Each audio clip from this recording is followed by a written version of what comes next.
Hey, how's it going? Jake here with fulltimefilmmaker.com, and today we're going to be going over my top 10 steps for shooting cinematic videos with a smartphone. And if you like the tips we share here, we've built a full mini course called Smartphone Video Pro that goes way more in depth on teaching my shooting and editing workflow for creating cinematic smartphone videos. So stick around till the end to learn more about that. Now, many of you have probably seen some of the smartphone videos we've put out, like the iPhone versus Red, the iPhone versus LG V30, Parker's Huawei P30 Pro review, our smartphone shootouts, and so much more. And our point in doing all these videos isn't to claim that phones are just as good as actual cinema cameras, but to show you that if you know how to use a smartphone camera to its fullest potential, you can create some stunning images that compete with these higher end cameras. And in this video, I'm gonna be sharing with you my workflow of how I've been able to make my smartphone footage look similar to that of a cinema camera. In fact, the footage you're seeing right now was shot on my iPhone 12 Pro.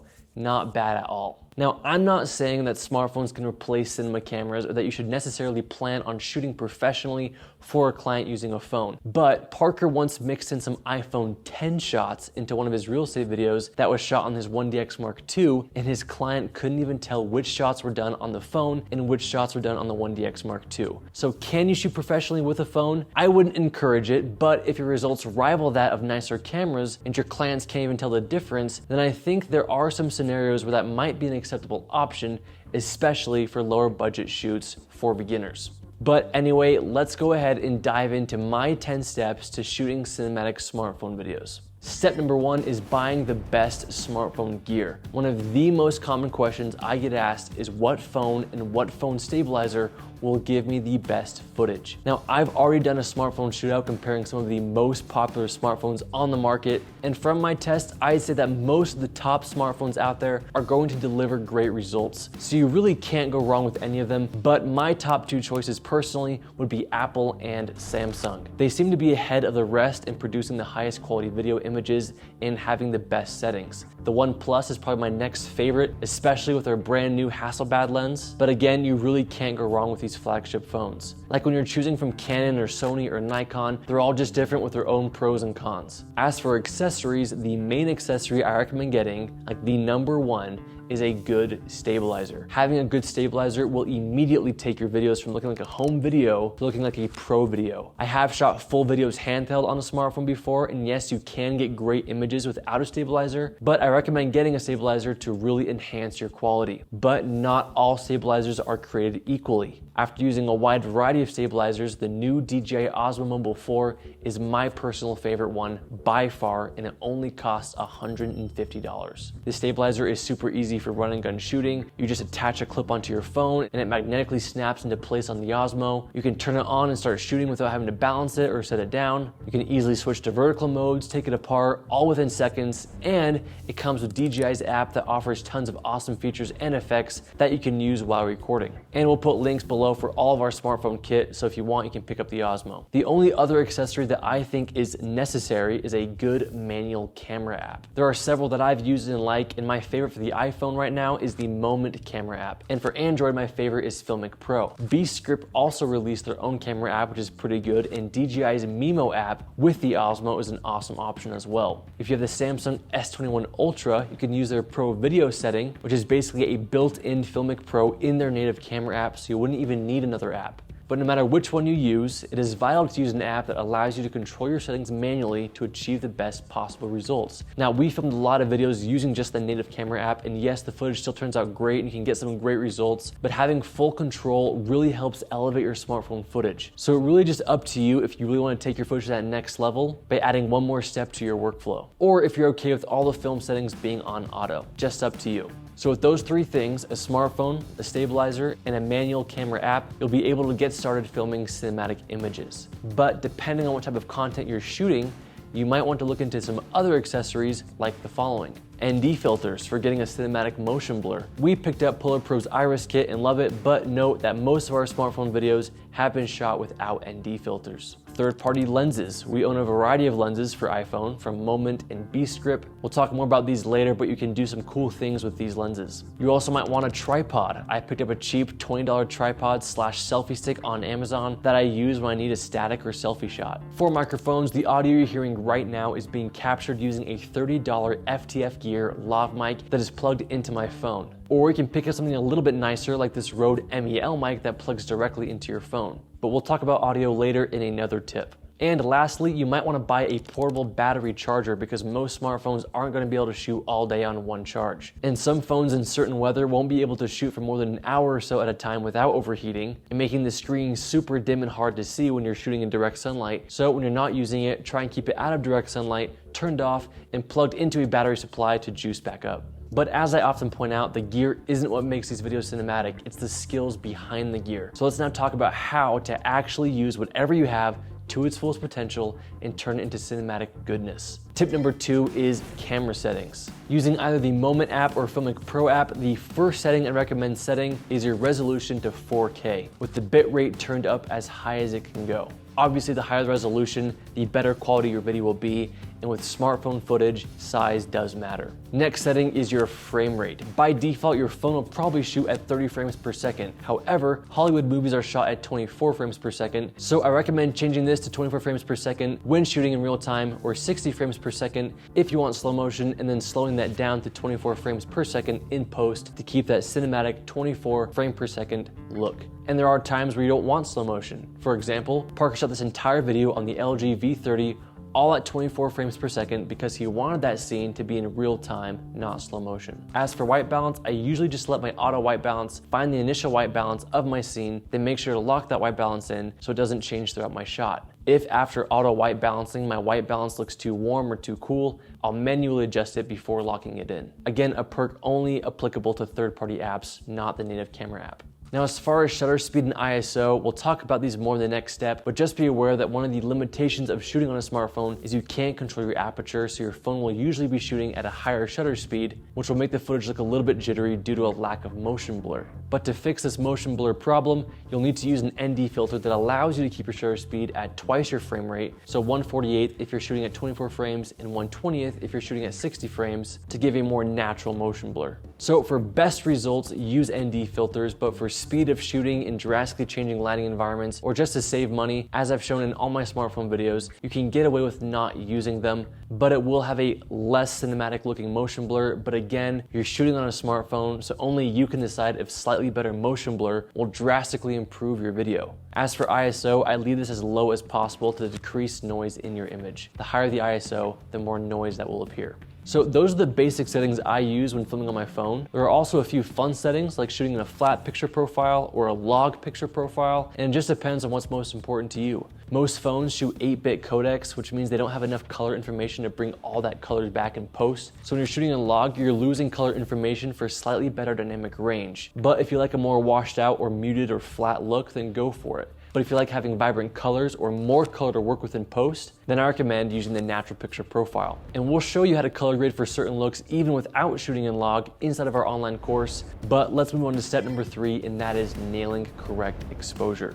This is probably the biggest problem I see with most amateur looking smartphone footage, when the exposure of the video is constantly changing and is usually a little bit overexposed. Your camera's auto exposure will do its best to guess the exposure you want, but it's usually just a little bit off. So the best way I found to quickly nail exposure is once you have your shot framed up, look for any overexposed parts of your image and drag the exposure tool, which is this little circle, over the blown out highlights, and the exposure will adjust and bring those highlights back. Then tap the circle so that it turns red to lock that exposure in so that it doesn't change throughout your shot. And this will help your footage have a clean exposure. Now, probably the trickiest scenario to shoot with the smartphone is when your subject is being backlit by the sun. The optimal option in this scenario would be to bring in some fill light or a reflector to brighten up your subject to match the brightness of your background. But since most of you won't have lights or a reflector holder when you're shooting with a phone, your next best option is to expose for somewhere in between your subject and the sky. The iPhone actually does a pretty decent job in these scenarios with their HDR technology, and if you click on the sky in the background, it will do its best to expose for both your subject and the background. But point is, take the time before each shot to lock in a clean exposure that doesn't have blown out highlights. Moving on to step number 4 is focus. For the most part, I would recommend just relying on your smartphone's autofocus. Some smartphones are going to have better autofocus than others, but most of the smartphones out there are doing a pretty great job at this. They'll keep your subject in focus without too much focus hunting. But if you're ever filming a scene where you aren't going to be changing the distance from your subject very much, you can also lock in your focus before every shot by using this square tool to hover over whatever you want in focus and then pushing it till it's red, which means the focus is locked and won't change. Also, Filmmaker Pro gives you a focus wheel to pull focus manually, as does the Samsung S21 Ultra, but it's not a very smooth rack, so I wouldn't recommend using it during a shoot. Now, keep in mind when you're locking in all your settings like this, you need to make sure to unlock and reset each time you shoot a new shot or change lighting scenarios. Or else your second shot will have the settings of your first shot, and if your subject's a different distance or the lighting is different, it won't look as good. Step number 5 is lighting.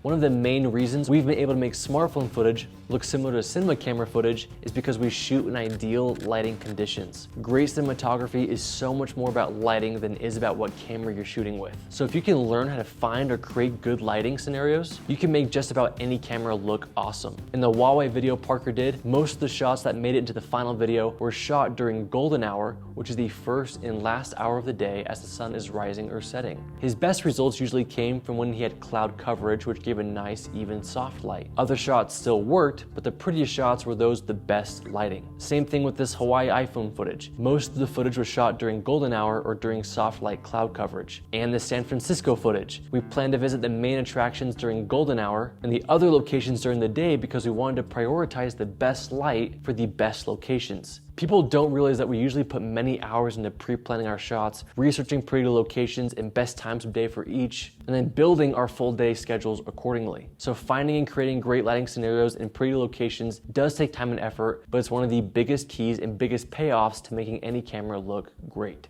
So basic takeaways: shoot around golden hour or in shade or cloud coverage for soft, even lighting. Moving on to step number 6 is how to get smooth cinematic movements. Probably the next biggest thing that will set your smartphone footage above the rest is knowing how to incorporate smooth movements. And we even see amateurs on gimbals with crappy footage because 1, they're either using a crappy gimbal, 2, the in-camera stabilization is conflicting with the gimbal stabilization, or 3, they just don't know how to operate the gimbal for smooth, clean shots. If your smartphone footage isn't looking as smooth as ours, it's probably because of one of those or all of those 3 reasons. Now, we already discussed the first issue. I recommend the DJI Osmo Mobile 4 as the best gimbal on the market. You get what you pay for, and if you buy a crappy gimbal, don't be surprised when you get crappy results. Moving on to the second issue I see people having, where the in-camera stabilization fights with your gimbal stabilization, giving you all these warpy micro jitters. I found that with the newer smartphones combined with quality gimbals, this isn't as big of an issue. But with older phones like the Google Pixel 5, they'll have a lot more issues with this. But I haven't had this issue very much with my iPhone 12. The times that it comes up as an issue is if you're running full speed and not having any shock in your knees to absorb your up and down movements. So as long as you keep your walking motion smooth, this really comes up as an issue.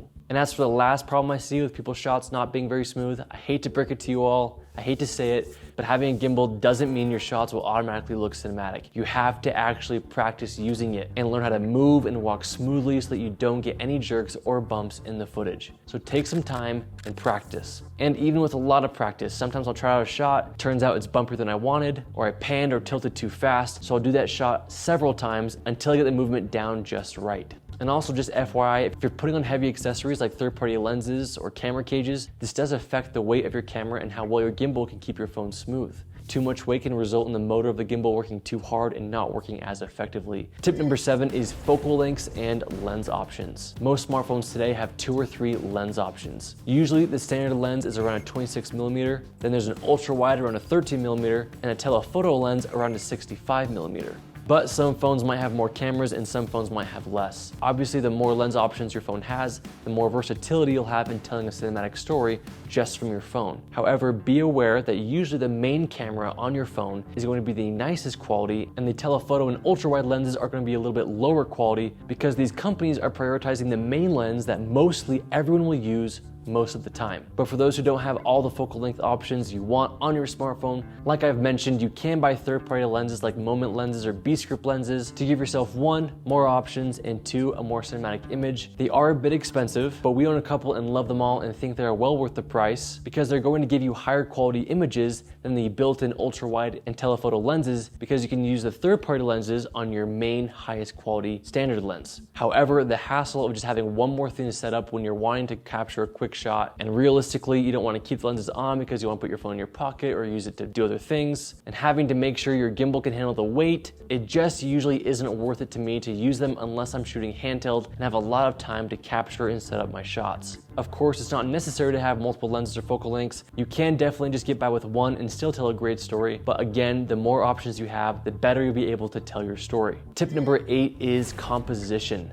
My biggest piece of advice when it comes to composing a great image using your phone is to make sure you fill the frame with your subject. One of the biggest mistakes I see people making in their smartphone videos is they aren't close enough to their subject. For example, most people film all their home videos with their phone. And this is what most people's home videos look like. Usually sitting on a couch or setting up like 5 or 10 feet away from your subject, whereas my home videos are all up in the action, getting as close as I need to in order to fill up the whole frame with my subject, and shooting from angles or perspectives that make the audience feel like they're actually there. Don't be like your mom and just pinch it on your screen and digitally zoom in. All that does is reduce the quality of your footage. Instead of zooming in, physically move yourself closer to your subject. What this will also do is create depth in your image, which is one of the biggest keys to creating cinematic images. Now, I know it's not always possible to move physically closer, and for that you'll want to switch to your telephoto lens, but when possible, move as close as possible to fill the frame with your subject. Another way to create depth is to use foreground. If my shot is feeling boring and stale and two-dimensional, I try and find things in my foreground that I can put in my frame to add layers and depth to the image. Another composition tip is to use the rule of thirds. Keep your horizons on the top or bottom third of your shot, and your subject on the left or right third to really help the image be as aesthetic as possible. And lastly, use leading lines. We're constantly on the lookout for lines or patterns that are aesthetically pleasing and lines that will draw your viewer's attention towards your main subject.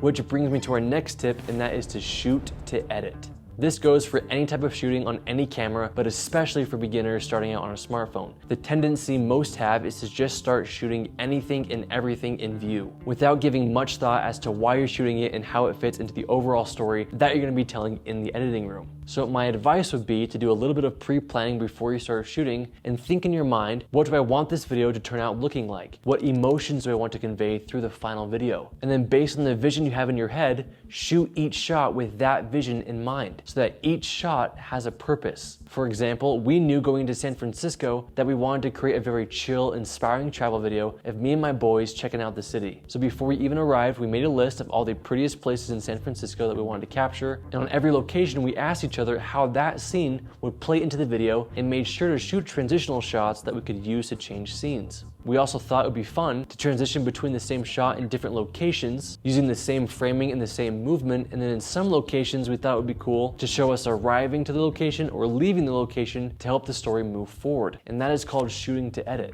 Every shot I take, I'm thinking back to previous shots I've taken and thinking, how could I shoot this shot and piece it together well with other shots that I've already taken? And keep in mind that only about 5% of all the footage I shoot on travel type videos ends up in the final edit. We're always shooting as many angles and focal lengths and movements as we can think of, so we have a lot of options in the editing room to allow us more creative freedom when telling the story. So as a rule of thumb, always shoot more than you think you'll need, but don't just shoot to shoot. Be purposeful with each shot and how you plan on fitting that into your edit. Moving on to our last and final step, number 10, capturing professional audio. As we often say, audio is half of the viewing experience, yet most amateur filmmakers neglect the audio and just focus on the visuals. A great film really comes to life and takes the cinematic value to a whole new level when you have professional audio accompanying your great visuals. Take, for example, our San Francisco video. Here's how it sounds before and after putting in all the sound effects.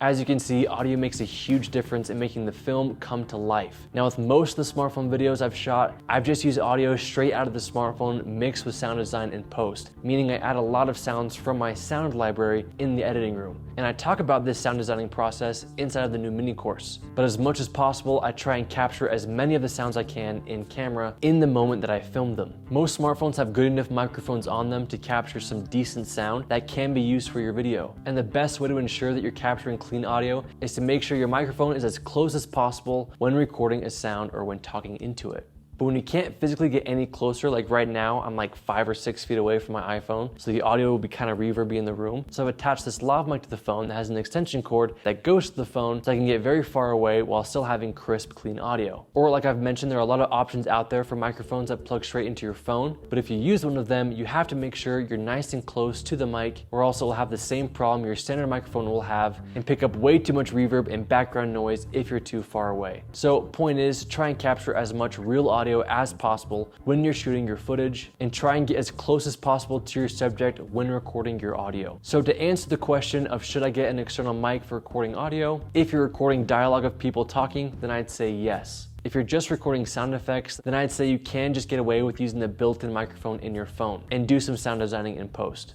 A lot of these third-party apps allow you to choose the direction your microphone is capturing audio from, so there are a lot of tools you can use to enhance your audio without having to buy more tools. But there you have it for my 10 steps to shooting cinematic smartphone footage. And you guys, this is just a sample of our new online course, Smartphone Video Pro, where we help you take your smartphone videos from this to this. Also included in our Smartphone Video Pro mini course are over 15 more tutorials, including an in-depth breakdown showing my full editing workflow in Premiere Pro, where I show you how to edit your footage, color grade, sound design, add titles, my best export settings, and so much more. We also have several virtual job shadows showing you how we operate on a set using a smartphone to film with. We also include footage from some of our shoots so that you can start practicing your editing skills with cinematic smartphone footage right away. So if you'd like to take your smartphone videos to that next level, hopefully this video helped, but you can also click over here to join Smartphone Video Pro or click the link in the description below. And this is just one of over 20 workshops we offer here at Full-Time Filmmaker. So if smartphones aren't for you,